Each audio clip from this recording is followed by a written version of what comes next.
Habang nakikipagtalo si Lancelot sa boses na ginawa ng Holy Fire na nagmula sa kanyang takot ay unti-unti na palang kinakain ng lumabas na mga mata at matatalas na pangil ang kanyang katawan. Nangyari ito nung ipakita na ng mahiwagang itlog ang anyo nito. Napasigaw ng malakas si Lancelot sa tindi ng nararamdaman nitong sakit sa kanyang katawan at maging sa kanyang kaluluwa. Nakatanggap si Yuan ng notification na pinagpipiestahan daw ng mahiwagang itlog ang kataksilan at kasakiman ni Lancelot. Galit na galit si Lancelot kay Yuan dahil dito nanggaling ang kapangyarihan na nagpapahirap sa kanya. Sa kabila ng nararamdaman nitong pagdurusa ay nagawa pa rin ni Lancelot na makapagpalabas ng napakaraming espada nung gamitin ito ang kanyang skill na Forest of Swords. Madali namang nasangga ni Merlin at naiwasan ni Arthur at Yuan ang mga espada na ginawa nito. Humanda ulit si Merlin sa maaaring gawin ni Lancelot pero hindi na ulit ito nakagawa ng pag-atake. Habang pinapanood na unti-unting nakakain ng buhay si Lancelot ay naisip ni Merlin na nakakakilabot daw ang eksenang ito. Nawala na ang mayabang na asta ni Lancelot at puro paghingi na lang ng tulong ang sinisigaw at sinasambit nito. Umaasa ito na kapag nagmakaawa siya ay may posibilidad pa rin na matakasan niya ang sitwasyon niya ngayon. Nagpatuloy sa paghiyaw si Lancelot at sinabing nakahanda raw siyang gawin at sundin ang lahat ng kanilang ipapagawa, iligtas lang daw siya ng mga ito. Pero kahit anong sabihin nito ay hindi na magbabago ang sasapitin niyang kapalaran. Habang tinitingnan na unti-unti nang nauubos ang bahagi ng katawan ni Lancelot ay sinambit ni Arthur ang pangalan ng dalawang Knight of the Round Table. Pagkabanggit niya sa pangalan ni Natal at Lollit ay sunod niyang binanggit ang pangalan ng kanyang anak na si Mordred Pendragon.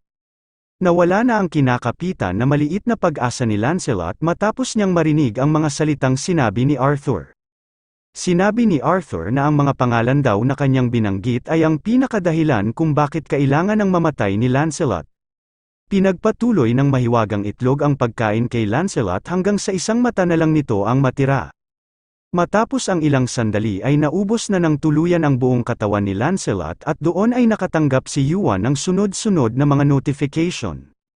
Natanggap ni Yuan ang kumpirmasyon na natalo na raw niya si Lancelot of Betrayal and Greed. Sa ngayon daw ay bakante pa ang posisyon ng pagiging hari ng Britanya. May 10 araw pa raw sila na natitira bago maganap ang pagpili ng bagong itatalagang hari. Kung sino man daw ang iboboto ng karamihan ay siya ang makakakuha ng title na King of Britain. Nakatanggap si Yuan ng 2 puntos sa dexterity at 1 puntos sa kanyang constitution sa pag-level up niya sa labanang ito. Binigyan din siya ng system ng 200,000 points bilang reward. Sa ngayon ay level 97 na ang bida natin na si Kim Yuan. May tig 99 stats na rin siya sa kanyang strength, constitution, at perception. 102 stats na rin ang kanyang arcane power at tanging dexterity na lang niya ang medyo malayo pa sa 100 stats. Ang kabuuan na pera ngayon ni Yuan ay 1,547,600 points. Nung makita ni Yuan ang notification ng natanggap niyang points ay naisip nito na gaya nga raw ng nangyari kay Orochi's Head, kinilala rin daw ng system na isang boss si Lancelot. Naisip din ni Yuan na hindi na nga lang daw Lancelot ang pangalan nito, dahil karugtong na rin daw sa pangalan nito ang mga salitang betrayal and greed. Naalala ni Yuan ang mga pangalan ng mga kilala niyang outer gods. May mga titulo at pangalan rin daw ang mga ito na eksakto sa taglay ng mga itong katangian. Marahil nga raw ay ang punla na itinanim ni Foolish Chaos kay Lancelot ay may kaugnayan sa kasakiman. Tiningnan ni Yuan ang incubation rate ng mahiwagang itlog. Ngayon nga raw ay halos nasa 70% na ito. Sa sobrang pagkabusog ng mahiwagang itlog ay napapakanta raw ito at napapatapik sa kanyang tiyan. Naisip ni Yuan na kung ikukumpara niya nga raw ang pagkain nito noon kay Orochi, ay higit na mas mabagal daw ang pagkain nito kay Lancelot. Parang lumalabas nga raw na kumain ito ng malaking halaga ng pagkain, kaya medyo nagtagal itong matapos. Nung matingnan na ni Yuan ang mga natanggap niyang notification at pag-angat ng incubation rate ng mahiwagang itlog ay nagsalita naman ang nasa likuran niyang si Merlin. Nagtanong ito kung ano raw ang bagay o nilalang na kumain kay Lancelot. Parang may nagbabanta nga raw itong enerhiya na kagaya ng nilabas na enerhiya ni Lancelot nung magbagong anyo ito. Tingin niya nga rin daw ay higit na mas malakas at mas malaking halimaw pa ito kumpara kay Lancelot. Napatanong si Merlin kung ito ba raw ang dahilan kung bakit malakas si Yuan. Sumagot naman si Yuan at nagtanong kay Merlin kung ganoon ba raw ang palagay niya. Tumingala si Yuan at sinagot ang tanong ni Merlin kung ano ba raw sina Lancelot at ang mahiwagang itlog. Sinabi ni Yuan na may kaugnayan daw ang mga ito sa mga outer. Outer na lang daw muna ang itawag nila dahil maging siya raw ay hindi rin alam ang buong detalye tungkol sa mga ito. Sinundan ni Merlin ang pagtingala ni Yuan at nagtanong kung ano raw ang mga outer. Tinanong niya rin kung ano raw klase ng nilalang ang mga ito. Hindi na ito nasagot ni Yuan dahil may napansin siya na pagbabago sa kalangitan. Sinabi ni Yuan kay Merlin na tingin niya raw ay hindi pa sila makakapagpahinga. Nagtaka si Merlin nung bigla na lang sabihin ni Yuan na may isa pa raw napakalaking pag-atake ang babagsak sa kanila. Sa loob ng isang lugar ay may mga ranker na pinipilit harangan ang pagpasok ng isang lalaki. Nagawang matalo ni Poseidon ang lahat ng ranker na humarang sa kanya, hanggang sa matanaw na nito ang kanyang pakay. Magsisilapit pa sana ang ibang ranker para subukang pigilan si Poseidon pero sinabihan sila ng lalaki na may dilaw na buhok na palampasin na raw nila ito. Sinabihan ni Poseidon ang lalaki na may dilaw na buhok na hindi na nga raw siya nito binati sa labas. Sumagot naman ang lalaki na may dilaw na buhok na hindi ba raw hinayaan na niya itong makalampas at makapasok. Sinabi ni Poseidon na kahit pa nga raw hindi siya nito pinalampas ay kayang-kaya niya namang pumasok at talunin ang lahat ng humaharang sa kanya. Ayaw na raw pahabain ni Poseidon ang usapan kaya sasabihin na niya raw ito ng mabilis. Babanggitin na sana ni Poseidon ang nangyari sa Britanya, pero bago niya matapos ang kanyang pagsasalita ay nadugtungan na agad ito ng lalaki na may dilaw na buhok. Tinanong ng isa sa Big Three Gods ng Olympus na kilala rin sa tawag na Ruler of Thunder na si Zeus kung nagpunta ba raw doon si Poseidon upang ipaalam na natalo si Lancelot. Naisip naman ni Poseidon na gaya nga raw ng inaasahan niya, alam nga raw ni Zeus ang mga nangyayari sa Olympus na parang likod lang ng kanyang palad. Nagtanong si Poseidon kung ano raw ang binabalak gawin ngayon ni Zeus. Sumagot naman si Zeus na kailangan nga raw nilang makaiwas sa isang malaking laban, kaya wala nga raw silang pagpipilian kundi tumanggap ng kaunting sakripisyo. Kailangan nga raw mawala ang ebidensya na may kaugnayan sila sa Britanya. At dahil nga raw doon ay mas mabuti na burahin na lang niya ang lahat. Mabilis na lumalaki at lumalakas ang kidlat na binubuo ni Zeus habang pinagmamasdan nito ang direksyon kung nasaan ang Camelot. Napaisip naman si Poseidon na gagamitin pala ni Zeus ang lightning bolt. Kapag nga raw binagsak ito ni Zeus ay tiyak siya na maglalaho ng tuluyan ang buong Camelot. Kaso nga lang daw ay baka magkaroon sila ng problema.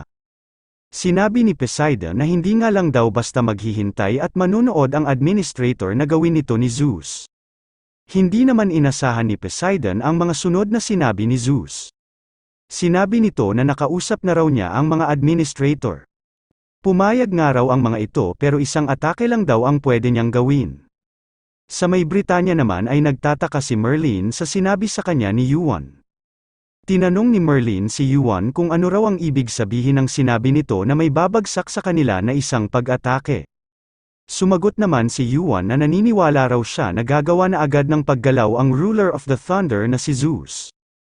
Sa gitna ng kanilang pag-uusap ay nakatanggap si Yuan ng mga notification na may isang bagong pagsubok daw ang nabuo. At ito ay ang pagsisimula ng pagkawasak ng Camelot. May isa raw lightning bolt ang babagsak sa Camelot pagkatapos ng 10 minuto at kailangan daw nila itong masangga o mapigilan. Naisip ni Yuan na mukhang ganito raw pala ang pangyayarihan nito. Sa nakikita niya nga raw na nag-register ito bilang isang pagsubok ay ibig sabihin daw noon ay nakausap na ni Zeus ang administrator. Mukhang ginawa nga raw nito ang lahat para mapababa ang matatanggap nitong penalty. Sinabi ni Merlin na kahit pa nga raw ang Olympus ang nasa likuran ni Lancelot, ano raw kaya ang rason kung bakit ang mga personalidad na gaya ni Zeus ay gagamit ng ganitong kalakas na kapangyarihan.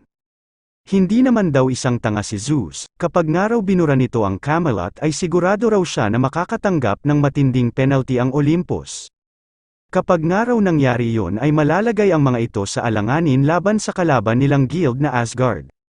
Sa mga sandaling ito ay 5 minuto na lang ang natitira bago bumagsak ang lightning bolt sa Camelot. Sinabi ni Yuan na tama nga raw ang sinabi ni Merlin na kahit pangaraw ang makapangyarihang Olympus ay natatakot sa Asgard Guild na pinamumunuan ni Odin. Pero ito nga rin daw ang dahilan ng mga taga-Olympus kaya kailangan nilang mabura ang anumang ebidensya sa ginawa nila sa Britanya. Gusto nga raw ng mga itong putulin ang kanilang buntot at tumakas na lang kahit pa magbigay sila ng kaunting sakripisyo. Sinabi ni Merlin na hindi niya nga raw ito masyadong naiintindihan. Pero mukhang hindi na nga raw ito ang oras para mag-usap sila na parang walang pakialam. Itinuktok ni Merlin ang gamit nitong staff at sinabi kay Yuan na mamaya na lang daw nila ituloy ang kanilang pag-uusap. Kasunod noon ay naglabasan ang malalaki at napakaraming magic spells na ginawa ni Merlin, na magsisilbing harang at panangga sa lightning bolt na tatama sa bayan ng Camelot. Pinagpatuloy ni Merlin ang pagdagdag sa mga ginagawa niyang harang upang maprotektahan ang kanilang Britanya. Humanga naman si Yuan sa dami at bilis ng mga ginawang harang ni Merlin, ito nga raw ang inaasahan niya sa isang salamangkero na nag-aral at gumawa ng libo-libong skills. Kaso nga lang daw ay hindi pa rin sapat ang ginawang ito ni Merlin upang mapigilan ang lightning bolt. Sinabi ni Merlin sa nakatingalang si Yuan na tumulong nga raw ito sa kahit na anong paraan na maaari nitong gawin. Huwag nga lang daw itong basta tumayo at manood na lang sa kalangitan.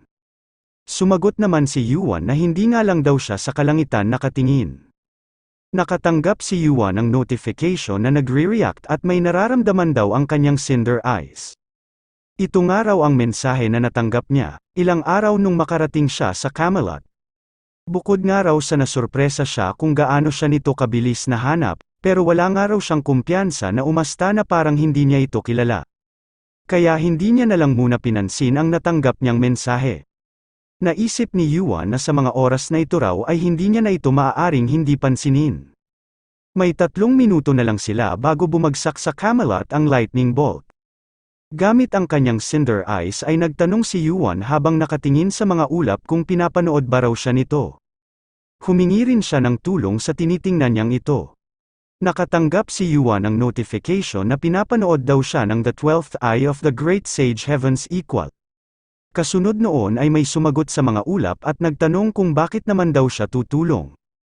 Sinabi ni Yuan sa Great Sage Heaven's Equal kung panonoorin na lang ba raw nito na mamatay sila. Sumagot naman ito na wala raw siyang pakialam kung mangyari man iyon. Sinabi ni Yuan sa Great Sage Heaven's Equal na kapag nga raw namatay siya ay parang nag-aksaya lang ito ng oras sa paghahanap sa kanya. Itinanggi ng Great Sage Heaven's Equal na hinahanap niya ito pero iginiit ni Yuan na ilang araw na nga raw siya nitong sinusundan na parang isang stalker. Sinabi rin ni Yuan na hindi ba raw may kailangan ang Great Sage Heaven's Equal sa kanya. 2 minuto na lang ang natitira bago bumagsak ang lightning bolt. Sinabihan ng Great Sage Heaven's Equal si Yuan na mukhang may kakayahan naman daw ito na makaalis at makatakas doon. Tinanong niya rin kung may dahilan ba raw si Yuan kung bakit hindi ito umaalis. Sumagot naman si Yuan na hindi niya nga raw makakaya na panuurin at hayaan na lang na maglaho ang lugar na ito. Sinabi ni Yuan sa Great Sage Heaven's Equal na tulungan daw siya nito ng isang beses at kapag ginawa niya iyon ay siya naman daw ang tutulong dito. Nang dahil sa huling sinabi ni Yuan ay nakumbinsi na nito ang kausap niyang Great Sage Heaven's Equal. Mula sa kalangitan ay mabilis na bumagsak ang isang makapangyarihang nilalang. Nagulat at nagtaka si Merlin nung bigla na lang sumulpot ang isa sa mga pinakasikat na personalidad ng tore. Habang nakangiti ay sinabi ng dumating na ito na tama nga raw ang inaakala ni Merlin, siya nga raw ang Great Sage Heaven's Equal na si Son Ogong. Sa mga sandaling ito ay 1 minuto na lang ang natitira bago bumagsak ang lightning bolt. Binati ni Son Ogong si Yuan at sinabing sa wakas nga raw ay nagkakilala na sila. Sinabihan naman ni Yuan si Son Ogong na saka na raw sila mag-usap at unahin muna nilang lutasin ang parating na problema. Lumapit si Son Ogong sa ating bida at sinabi na isang beses niya nga lang daw itong tutulungan, gaya nga raw ng sinabi ni Yuan. Sumagot naman si Yuan na wala rin naman daw siyang intensyon na manghingi pa ng iba. Napangiti si Son Ogong at sinabing mabuti naman daw at malinaw ang kanilang usapan. Sa paglaki ng kidlat sa itaas ng kalangitan ay nakatanggap si Yuan ng notification na sisimula na raw ang pagwasak sa Camelot. Binanggit ni Sun Ogong ang pangalan ng kanyang sandata na Rui Jinggu at kasunod noon ay inutusan niya ito na humaba. Pagkabanggit ni Sun Ogong na humaba raw ang Rui Jinggu ay nagkaroon ng isang magic circle sa dulo ng sandata nito. Pinanood ni na Yuan at Sun Ogong ang mabilis na paglaki at paghaba ng makapangyarihang sandata na Rui Jinggu. Matapos makabuo ng malaki at malakas na kuryente ay pinakawalan na ni Zeus ang lightning bolt na ginawa nito. Mabilis itong bumagsak patungo sa Camelot pero nagawa itong maharangan ng makapal na magic shield na ginawa ni Merlin. Nagpatuloy sa pagbagsak ang malakas na daloy ng kuryente kaya nag-focus din si Merlin sa pagpapanatili ng ginawa niyang harang. Sa lakas ng skill na binitawan ni Zeus ay halos hindi na makayanan ni Merlin na pigilan ang kapangyarihan nito. Lumakas pa ang bugso ng bumabagsak na kuryente hanggang sa nabasag na nga ng lightning bolt ang harang na ginawa ni Merlin. Sa mga sandaling iyon ay bigla namang umultaw ang pinahabang Rui Jinggu ni Sun Ogong upang saluhin ang mapinsalang kuryente ng lightning bolt. Unti-unting nagkaroon ng lamat ang Rui Jinggu habang nilalabanan nito ang lightning bolt ni Zeus. Namangha si Sun Ogong nung makita nito ang epekto ng lightning bolt sa gamit niyang sandata. Naisip naman ni Yuan na kahit pangaraw replika lang nagawa sa isang skill ang gamit ng isa sa clone ni Sun Ogong ay Rui Jinggu pa rin daw ito. Pero tingin nga raw ni Yuan ay imposible pa rin na masangga ng buo ng isa sa mga clone ni Sun Ogong ang lightning bolt ni Zeus. Bigla namang nagparamdam ang suot-suot na guwantes ni Kim Yuan. Nagtaka si Yuan kung bakit bigla na lang nagkakaganon ang kanyang kaini. Tumingala si Yuan at naisip na mukhang tama raw ang kanyang hinala. Sinabihan ni Yuan ang nasa harapan niyang clone ni Sun Ogong, na pilitin daw nitong tumagal. Napatanong naman si Sun Ogong kung ano raw ang ibig sabihin ng sinabi ni Yuan. Hindi sumagot si Yuan at bigla na lang itong tumungtong sa balikat ni Sun Ogong. Matapos noon ay tumalon si Yuan at mabilis na naglakad sa pinalaki at pinahabang Rui Jinggu. Humiyaw si Sun Ogong at nagtanong kung saan daw papunta si Yuan. Sinabi niya rin na ano ba raw ang binabalak nito. Ini-activate ni Sun Ogong ang kanyang Golden Cinder Eyes upang makita ang gagawin ni Yuan. Nasabi ni Sun Ogong na mukhang maayos naman daw si Yuan, pero ano ba raw ang iniisip nito sa pagsalubong nito ng tuwid sa napakalakas na lightning bolt. May posibilidad nga raw na mamatay si Yuan kapag pinagpatuloy nito ang kanyang binabalak. Habang nagtataka pa si Sun Ogong sa pinagagagawa ni Yuan ay bigla naman itong nagulat. Pinagmasdang maigi ni Sun Ogong ang kidlat sa kalangitan gamit ang kanyang Golden Cinder Eyes, napansin niya na parang humihina ng bahagya ang lightning bolt. Sa pinakabungad naman ng kidlat na pinapanood ni Sun Ogong ay naroon ang bida natin na si Yuan. Doon sa itaas ay nakatanggap si Yuan ng notification na lumalaban daw sa kuryente ang suot niyang Garment of the Four Great Elements. Nagre-react din ang kanyang suot na kaini sa lightning bolt ni Zeus. Nakailang notification din ang natanggap ni Yuan na nagre-react daw sa lightning bolt ang True Divine Dark Crystal. Naisip ni Yuan na gaya nga raw ng inaasahan niya, ganito rin daw ang naging reaksyon ng Divine Dark Crystal nung napalapit ito sa Divine Sea Crystal. Ang lightning bolt nga raw ay isa sa mga masterpieces ni Hephaestus na ginawa gamit ang Divine Sky Crystal. Ang reaksyon nga raw ng kaini ay dahil siguro sa nararamdaman nito ang kapangyarihan ng Divine Sky Crystal. Naisip ni Yuan na sigurado na raw siya ngayon, ang kaini na ginawa gamit ang Divine Dark Crystal, ang lightning bolt na ginawa gamit ang Divine Sky Crystal at ang Divine Sea Crystal. Ang tatlong batong araw na ito ay maaaring iisa lamang noon. At kung hindi nga raw ganoon, hindi raw dapat ganito katindi ang reaksyon ng suot niyang kaini. Habang hinihigop ng kaini ang kapangyarihan ng lightning bolt ay bigla naman itong nagsalita. Paputol-putol na binanggit ng kaini, na kanya raw ang lahat ng kapangyarihan ng lightning bolt na nasa kanyang paligid. Sa patuloy na paghigop nito ay nakatanggap si Yuan ng notification na nagkakaroon na raw ng kapangyarihan ng lightning bolt ang kanyang kaini. Nagluwa na ng dugo si Yuan sa sobrang lakas ng nararamdaman niyang kuryente, kahit pangaraw pinipigilan din ito ng Rui Jinggu ay talagang napakalakas pa rin nito. Sa pagtagal ni Yuan sa harap ng lightning bolt ay nagsimula na siyang mapasailalim sa epekto ng status condition na electric shock. Sinubukan ang suot niyang Garment of the Four Great Elements na labanan ang nararamdaman niyang kondisyon, pero sa sobrang lakas ng lightning bolt ay nabigo itong malabanan ang status condition na electric shock. Nainis si Yuan habang iniisip na sa pagpapakahirap at pagpupumilit niyang araw na makarating sa ganoong lakas, ay hindi pa rin daw ito sapat para harapin ngayon ang makapangyarihang si Zeus. Patuloy pa rin ang paghigop ng Kaini sa kapangyarihan ng lightning bolt, kaso nga lang ay umaangat na rin ang nararamdaman ni Yuan na kondisyon na electric shock. Sa kabila ng nararamdamang sakit at paghihirap ni Yuan ay nagawa pa rin itong makapag-isip ng maayos. Naisip niya na may mabuti rin daw na maidudulot ang kinakaharap niyang ito, at iyon ay ang mas mapatibay pa ang kanyang determinasyon. Sinubukan pa muli ng suot niyang Garment of the Four Great Elements na labanan ang nararamdaman niyang kuryente, pero bigo pa rin ito na malabanan ang kanyang kondisyon na electric shock.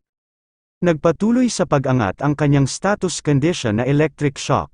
Umabot na ang kondisyon niya ng electric shock ng stage 3 hanggang sa umabot na ito sa stage 5. Kahit ganoon ay tinibayan pa rin ni Yuan na tumagal habang hinihigop pa rin ng kanyang Kaini ang kapangyarihan ng lightning bolt. Ginagawa niya ito sa pagnanais niya na mabilis niyang maabutan ang taglay na lakas ni Zeus. Sunod-sunod na notification ang natatanggap ni Yuan tungkol sa paghigop ng Kaini. Naisip ni Yuan na kailangan niya raw tatagan dahil mukhang malapit na itong matapos. Nung tila nauubusan na ng lakas si Yuan ay biglang nawala ang malakulay pulang kalangitan. Napalitan ito ng maaliwalas at kulay bughaw na langit at doon ay nakatanggap si Yuan ng notification na naabsorb na raw ng Kaini ang kapangyarihan ng lightning bolt. Napangiti si Yuan matapos niyang matanggap ang pinakahinihintay niyang notification. Kaso nga lang ay wala na itong lakas upang makabagsak at makababa pa ng maayos. Mula sa ibabaw ng pinahabang Rui Jinggo ay unti-unting nalaglag si Yuan. Tinawag ni Son Ogong na isang tanga si Yuan dahil sa ginagawa nitong pagpapatihulog. Sinabihan naman ni Merlin na mali raw nang inaakala si Son Ogong dahil mukhang hindi raw gumagalaw si Yuan. Mukhang nawalan nga raw ito ng malay. Habang nagmamadali sa pagtakbo at pagtalon ay sinabi ni Son Ogong na inasahan niya raw na mangyayari ito. Mabilis na nakarating si Son Ogong sa katawan ng walang malay na si Yuan. Binuhat ni Son Ogong ang katawan ng ating bida at tinulungan niya itong makababa ng ligtas at maayos. At dahil napigilan ni na Son Ogong, matandang Merlin, at bida natin na si Kim Yuan ang lightning bolt na pinakawalan ni Zeus, nagtagumpay sila na mapigilan ang pagkawasak ng Camelot. Sa harap ng malaking butas na dinaanan ng mapinsalang lightning bolt ay nag-uusap ang dalawang makapangyarihang high ranker. Nagulat si Poseidon nung sabihin ni Zeus na nabigo raw siya sa kanyang plano. Hindi niya nga raw inasahan ang pagpapakita ng Great Sage Heavens equal na si Son Ogong. Nainis naman si Poseidon at napatanong kung bakit daw kaya ito ginawa ni Son Ogong. Wala naman daw itong makukuha kung kakalabanin nito ang kanilang Olympus. Sumagot si Zeus na simulat sa pool ay isa na talagang magulong nilalang si Son Ogong. Malamang nga raw ay wala itong pakialam kahit sino man ang makalaban nito. Isang araw itong nilalang na maging ang Heavenly Realm na isa sa mga major guild ay nabigo itong patayin. Sinabi ni Zeus na hindi nga raw nila kakailanganin na labanan si Son Ogong nang dahil lang sa pagharang nito sa isa nilang plano. Sa kapangyarihan ng administrator ay walang ideya si Zeus sa totoong nangyari sa Camelot. Naisip niya na hindi pa nga raw dapat nakakagalaw ang totoong katawan ni Son Ogong. Paano nga raw kaya nito napigilan ang ginawa niyang lightning bolt gamit lamang ang isa nitong clone? Sinabi ni Zeus na hindi nga raw pala basta-bastang player si Kim Yuan na gaya ng inaakala nila. Nasambit din ni Poseidon ang pangalan ni Kim Yuan at napapaisip kung gaano nga raw kaya ito kalakas para magsalita ng ganoon si Zeus. Hindi niya nga rin daw ito napigilan noon kahit na nagpadala na siya ng ilang ranker. Napapaisip tuloy si Poseidon kung umabot na ba raw sa lakas ng isang high ranker ang lakas na taglay ngayon ni Kim Yuan. Matapos ang pag-iisip tungkol kay Yuan ay nagsalita na ulit si Poseidon, at nagtanong kung ano na raw ang gagawin ni Zeus. Malamang nga raw na ang nangyari sa Britanya ay nakarating na ngayon sa mga tenga ng mga taga-Asgard. Bigla namang nagulat si Poseidon habang sinasabi nito na malamang daw ay may naisip ng plano si Zeus. Gumawa si Poseidon ng shield na gawa sa tubig upang ipangsangga sa ginawang pag-atake ni Zeus sa kanya. Inatake ulit ni Zeus si Poseidon at sinabing tama nga raw ito, may naisip na nga raw siyang paraan. Nagmura si Poseidon at sinabing naisip na niya rin daw na maaari itong gawin sa kanya ni Zeus. Nagtanong si Poseidon kay Zeus kung ngayon ba raw ay inaalis at pinuputol na siya nito na parang isang buntot ng butiki. Napahingi naman ng pasensya si Zeus sa ginagawa niya sa kanyang kapatid. Pero ang lahat nga raw ng ginagawa niyang ito ay para sa muling pagbangon ng kanilang Olympus. Biglang lumakas ang kuryente na gagamiting pang-atake ni Zeus nung i-activate na nito ang lightning bolt. Napahiyaw naman sa galit si Poseidon at sinabi na napakawalang hiya raw ni Zeus. Nagising si Yuan nung mailigtas siya ni Son Ogong sa mataas na pagkakabagsak. Sa paggising niyang iyon ay nakita at narinig niya ang mga notification na napigilan na raw niya ang pagkawasak ng Camelot. Umangat din ng 2 stat points ang kanyang arcane power. Ang kontribusyon niya raw sa naganap na pagsubok ay 38.7%. Pero kung aalisin daw ang pamamakialam ng isang hindi aprobadong nilalang ay aabot sa 97.12% ang kanyang contribution. Sa naganap na pangyayari ay nagpakita daw si Yuan ng malaking impluwensya sa pagpigil sa pagkawasak ng Camelot. Dahil sa ginawa niyang iyon ay nakatanggap siya ng 1 million points at nabigyan din siya ng isang stat point sa kanyang arcane power. Sa paghigop naman ng Kaini sa atake na ginawa ni Zeus ay nakakuha si Yuan ng isang fragment ng lightning bolt, at dahil rin doon ay umangat ng malaki ang resistance ni Yuan sa kuryente. Kinausap ni Son Ogong ang nagising na si Yuan at tinanong kung tanga ba raw talaga ito. Kung plano naman daw pala nitong mamatay ay dapat hindi na ito humingi ng tulong sa kanya. Sumagot naman si Yuan na hindi niya nga raw inasahan na si Son Ogong pa mismo ang magsasabi sa kanya ng tanga. Nagtaka si Son Ogong kung bakit ganoon na lang siya kausapin ni Yuan. May mga tanong na namuo sa kaisipan ni Son Ogong nung mapansin ito na malaki ang tiwala sa kanya ni Yuan. Sa sobrang pagod ay mabilis ulit na nakatulog si Yuan, pagkagising niya ay nasa loob na siya ng isang malaking kwarto. Naisip ni Yuan na mukhang nawalan daw pala ulit siya ng malay. Pinipilit niya ring alalahanin kung ano ang mga narinig niya bago siya ulit nakatulog. Napansin din ni Yuan na katabi niya sa higaan ang kanyang Edge of Nightfall. Nakatulong din ang espadang ito kung bakit napabilis ang pagbalik ng lakas ni Yuan habang nagpapahinga ito sa isang medyo madilim na kwarto. Nagsalita ang nanonood sa paggising ni Yuan na si Merlin at sinabing 5 araw na ang lumipas. Sinabi ni Merlin na akala nga raw niya ay mamamatay na si Yuan. Napatanong din ito kung ano ba raw ang ginawa ni Yuan. Nung bumagsak nga raw ito matapos tamaan ng lightning bolt ay doon na rin nawala ang mapinsalang kuryente. Pagkatapos mabanggit ni Merlin ang lightning bolt ay biglang naalala ni Yuan na may natanggap nga raw siyang skill.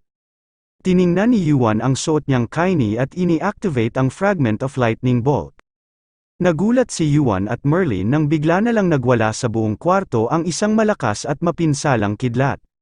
Sinabihan ni Merlin si Yuan kung gusto ba raw nitong sirain ang kastilyo matapos nitong magpakahirap sa pagpigil sa pag-atake ni Zeus. Humingi naman ng tawad si Yuan at sinabing bago pa lang daw ang skill niyang ito kaya hindi pa niya ito makontrol ng maayos. Nagulat si Yuan at Merlin nang may bigla na lang pumasok sa kwarto at tinawag si Yuan na isang bata. Sinabihan ng dumating na ito si Yuan na dapat daw ay nakaupo lang ito kung kagigising pa lang nito. Nagtanong din ito kung gagawa na naman daw ba si Yuan ng gulo. Habang nakatingin sa nagsesermo na dumating, ay sinabi ni Merlin na may nakalimutan nga raw pala siyang sabihin. May bisita nga raw si Yuan na ilang araw nang naghihintay sa kanyang paggising. Ang tinutukoy ni Merlin ay ang nagagalit ngayon na si Hephaestus. Nagtanong ang nagsesermo na si Hephaestus kay Yuan kung may mali ba raw sa mga sinabi niya. Halos mabingi na ang tenga ni Yuan nung tanungin siya ni Hephaestus na bakit daw hindi siya sumasagot. Nagtataka naman ang naririnding si Yuan kung bakit daw nandoon ang adyushi na si Hephaestus. Ang fragment of lightning bolt ay isang maliit na bahagi ng lightning bolt na nagbibigay ng kakayahan sa gumagamit na makakontrol ng kuryente. S- ang rank nito at 0% pa lang ang proficiency nito. Mayroon itong malakas na resistance sa kuryente at may dagdag itong 10% sa kapangyarihan ng mga electric type mana. Sa mga sandaling ito ay level 97 pa rin ang bida natin na si Kim Yuan at nasa ika-25 palapag ang lokasyon nito. Halos walang pinag-iba ang kanyang mga stats at tanging ang kanyang arcane power ang umangat sa 105 stats nung makatanggap siya ng 3 stats sa pagpigil niya sa pag-atake ni Zeus. Sa natanggap ni Yuan na 1 million points ay umabot na sa 2,547,600 points ang kabuuan ng kanyang naipong pera.